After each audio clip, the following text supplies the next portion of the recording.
You are an adopted child in that family, and you're practically a stranger to my husband. Now please don't get involved with us, my husband and me, after our marriage. You're a stranger, so we won't invite you to the wedding." I lost my parents when I was young and have lived apart from my brother. When I heard my brother was getting married, I was thrilled. But then his fiancée said something unbelievable, not realizing it might cause her a lot of trouble later. I'm Emily, a 33-year-old office worker. My parents died in a car accident when I was just 8 years old. Initially, my 5-year-old brother Ethan and I were taken in by our paternal grandparents. Our grandparents tried desperately to raise us, but it's tough to bring up 2 kids. They had retired, and it must have been hard for them to continue raising 2 children. 3 years later, I was taken in by my aunt and uncle, becoming their adopted child. It was sad to be separated from my brother, but we could still meet. I had just gotten used to living with my grandparents when I had to move to a new home, which was nerve-wracking. However, my aunt and uncle welcomed me as if I were their own child. "Let's slowly become a real family for us. You are already our daughter," my uncle said, and I remember feeling relieved. I later found out that my childless aunt and uncle decided to adopt me after much discussion. Their home was a bit far from my grandparents', but a 30-minute train ride away, and I thought I could visit my brother on my own when I got a bit older. That's how my life as my aunt and uncle's daughter began. Being blood-related and having a parent-child relationship are not the same. At least that's what I think. A mother isn't only someone who gives birth. Over time and through shared experiences, a parent-child relationship can develop. I learned this through my life with my aunt and uncle. There's no blood relation between us, but we're definitely parents and daughter, a family. I only told close friends, and they were surprised to hear we weren't blood-related. A friend's mom once told me, "Emily, growing up so well-adjusted despite such circumstances is impressive, but I don't think it's anything special." It was just the love and patience of my aunt and uncle that were remarkable. At first, I couldn't fully open up. I was stubborn and even rebellious at times. I'm deeply grateful to the 2 who continue to face and accept me, and now I truly think of my aunt and uncle as my parents. As an adult, I wanted to give back to them, even just a little. With this in mind, I joined my uncle's company, worked hard, and now I'm a supervisor. I kept in touch with my brother regularly. Once we both had cell phones, we communicated directly through texts and calls, and I would visit him sometimes. But after high school, our meetings became infrequent, and he would only reply to my occasional texts. It's common for siblings of different genders to drift apart as they grow older. My brother grew up well in my grandparents' house, remaining kind. He might have felt lonely without parents at times, but he never caused me significant worry and matured eventually. My brother graduated from college and joined a top company that everyone knows. My grandparents and I were very proud. Then this year, when he turned 30, he contacted me out of the blue, wanting me to meet the woman he was marrying. While I felt a bit upstaged, it was indeed wonderful news to hear that my brother was getting married. I regret that our grandparents, who passed away in the last 2 to 3 years, couldn't be here to celebrate. They surely would have been overjoyed. A few days later, my brother brought his fiancée to meet us at the house where my aunt, uncle, and I live. "Let me introduce you. This is Samantha, my fiancée," he said.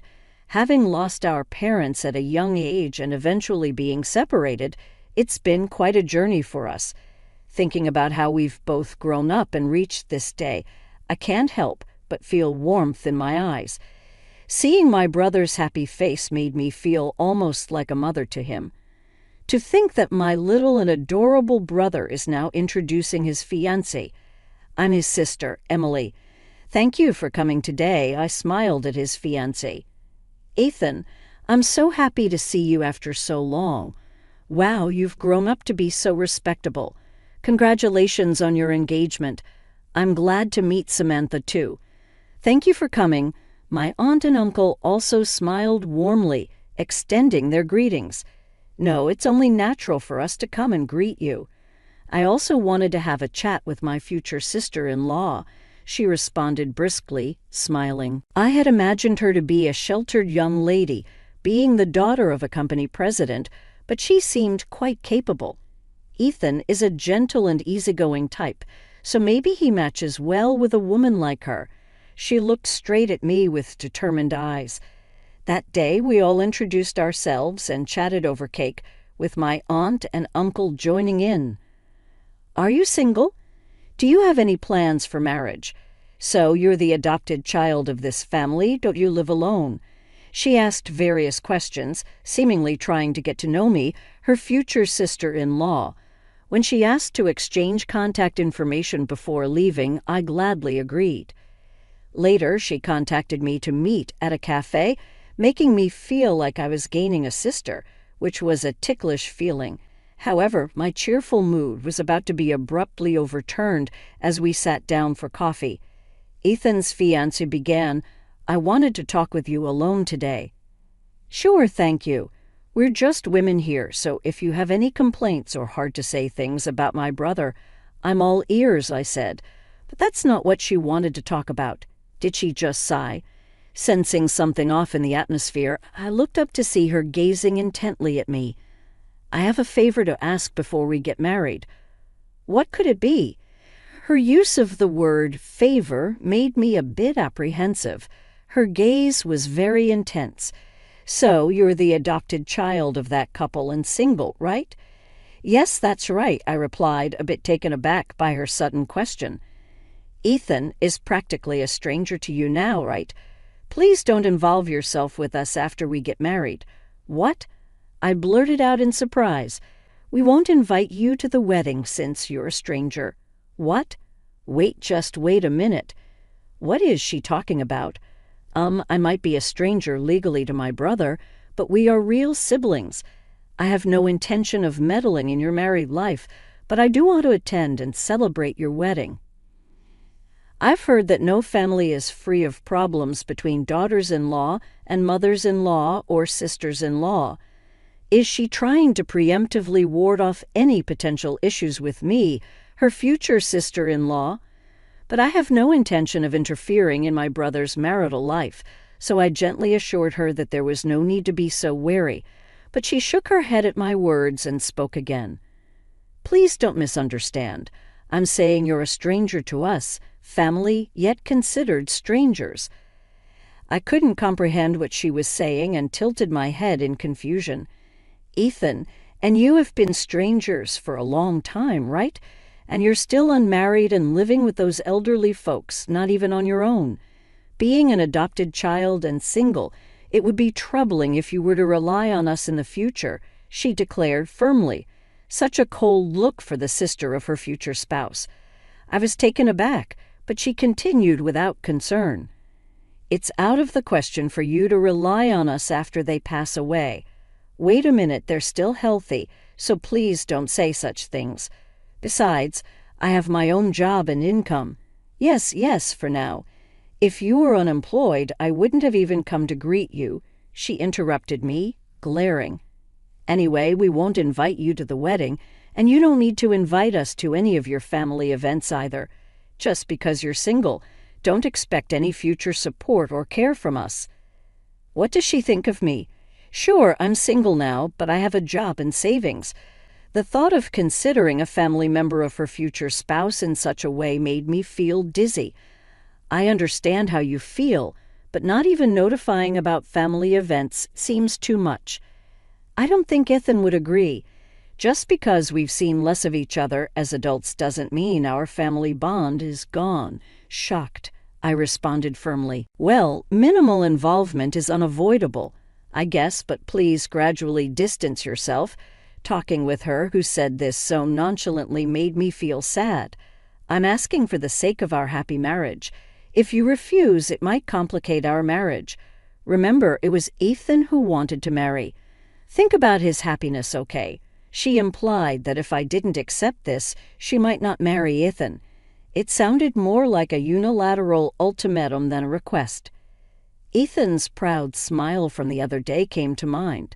This condition was unreasonable, but I didn't want to interfere with my brother's marriage. Faced with her irrational demands, I was left speechless.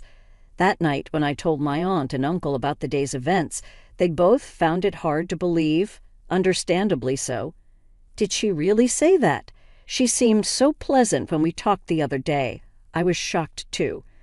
I thought she just didn't want a sister-in-law meddling, but it was more than that. She insisted we're strangers and wouldn't hear otherwise. What will you do? My uncle asked, concerned. I don't want to ruin Ethan's wedding. I'm not happy about it, but I'll skip it. Once things settle, I'll meet with Ethan alone to celebrate. I see, but if Emily is treated like that, we have no desire to attend either. My aunt nodded in agreement. Seems like the problem is on that young lady's side, isn't it? I looked puzzled, and my uncle nodded with a slight smile. Then came the wedding day. The sky was clear and blue. I should have been there to witness my dear brother's special day up close, but it couldn't be helped. Then my cell phone rang. The screen displayed Samantha. I had saved her number affectionately, thinking she'd become my sister-in-law. But now she's a stranger, not a sister. I felt no obligation to answer the call. The phone stopped momentarily, only to ring again immediately. Ignoring it only led to more and more calls on the wedding day. I wondered how the bride, Samantha, had the time to call like a demon. Annoying, I muttered, and my aunt and uncle seemed to guess who was calling, chuckling wryly. I switched to silent mode, but now my cell phone kept vibrating over and over. I wondered what kind of face Samantha, who had bluntly told me I was a stranger, was making now. The calls finally stopped, but my phone's call history was filled with Samantha's name. A stalker, perhaps? The thought made me laugh. There were a few voicemails, but I didn't feel like listening to them. That afternoon, as my aunt, uncle, and I were enjoying our favorite donuts, the intercom rang insistently. When I went to the door, Samantha, Ethan's fiancée, burst in furiously. Hey, why aren't you answering your phone? Do you know how many times? I called. Aren't you supposed to be getting married today? What do you want at a stranger's house? It's your fault the wedding's ruined. Excuse me, Samantha burst in furiously. I smiled back, unfazed. You didn't let your uncle and aunt attend because you weren't invited. I haven't done anything. I just didn't go to the wedding as you told me. What? That's right, you told me not to come to the wedding because I'm a stranger. Why should I answer a stranger's call? Don't be so. What do you mean? So why are you here? Well, because your uncle here is the president of the Electrical Industry Association, and someone started saying he wasn't there. Samantha and Ethan suddenly appeared. Ethan, sorry, I thought she ran off without listening to me, but she really came here. Sorry, Emily, I didn't know anything. What happened? I heard from Samantha that you wouldn't attend. She said you had to meet your boyfriend's parents on this day, and it was hard for you to tell me. I thought that was understandable. Oh, quite a convincing lie for a reason not to attend my brother's wedding. I was impressed. Then today, when attendees noticed our uncle's absence, they started asking why the chief guest wasn't there.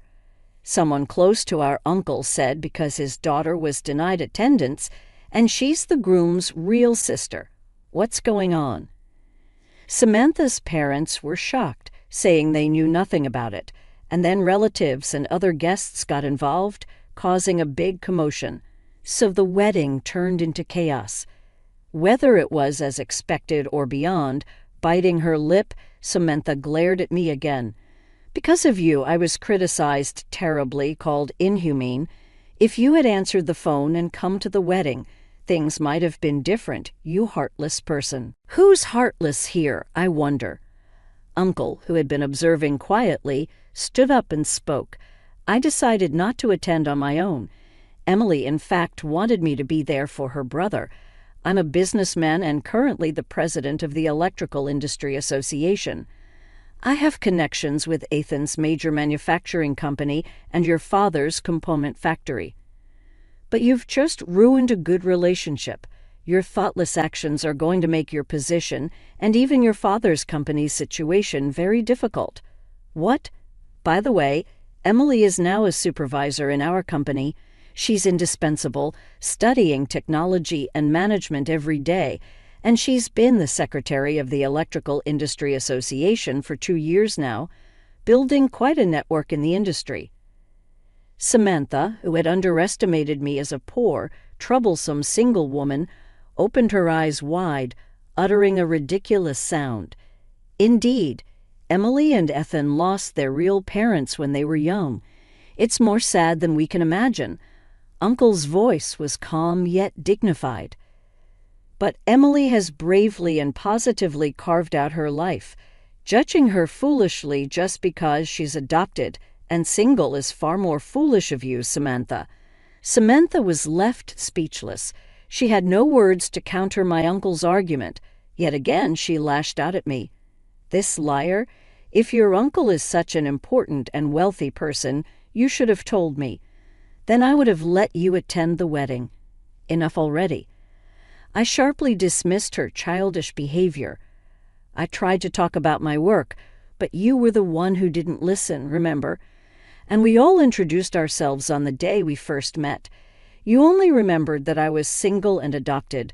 People like you judge others only by their titles or appearances end up in situations like this. I'm not living here because I can't afford to live alone.